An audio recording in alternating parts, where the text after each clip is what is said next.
बूढ़ी माँ की आखिरी इच्छा। जानिए क्या थी माँ की इच्छा। एक बार एक बूढ़ी माँ को उसके बेटे ने एक वृद्धाश्रम में ले जाकर छोड़ा। इस माँ का ये वही इकलौता बेटा था जिसके लिए इस माँ ने जीवन भर संघर्ष किया। इस बेटे के लिए वो सब कुछ किया जो एक माँ को करना चाहिए या माँ कर सकती है, और आज भी अपने बेटे को किसी भी तरह की परेशानी ना हो इसलिए आश्रम में रहने के लिए भी तैयार हो गई।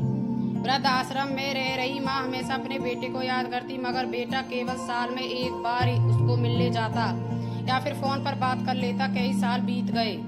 वृद्ध आश्रम से बेटे को एक दिन फोन आया। उन्होंने कहा, बेटा जल्दी से आश्रम आके अपनी माँ से मिल लो, वो बहुत सीरियस है। बेटा जब अपनी बीमार माँ के पास पहुंचा तब वह अपनी आखिरी सांसें गिन रही थी।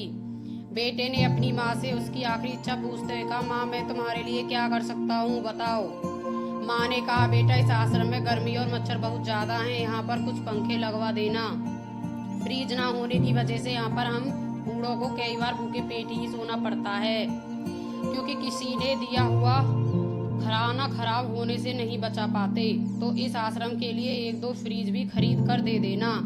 बेटे ने अपनी माँ की सारी बात सुनी और अपनी माँ से पूछा, आपने इतने साल यहाँ पर निकाल दिए पर आपने कभी भी यह बातें मुझसे नहीं कही, और अब जब आपके पास टाइम नहीं बचा है तब आप यह सब कह रही हैं, ऐसा क्यों। माँ ने बेटे को जवाब देते हुए कहा, बेटा मैंने गर्मी भूख और पीड़ा सहन कर ली, लेकिन मुझे पता है जब तेरे बच्चे तुझे यहाँ पर छोड़कर जाएंगे तब तू यह सब सहन नहीं कर पाएगा, इसलिए तेरी सुविधा के लिए मैं तुझे यह सब लगाने के लिए कह रही हूँ। दोस्तों, माँ की ये आखिरी लाइनें किसी भी बेटा या बेटी की आंखें खोलने के लिए सक्षम है।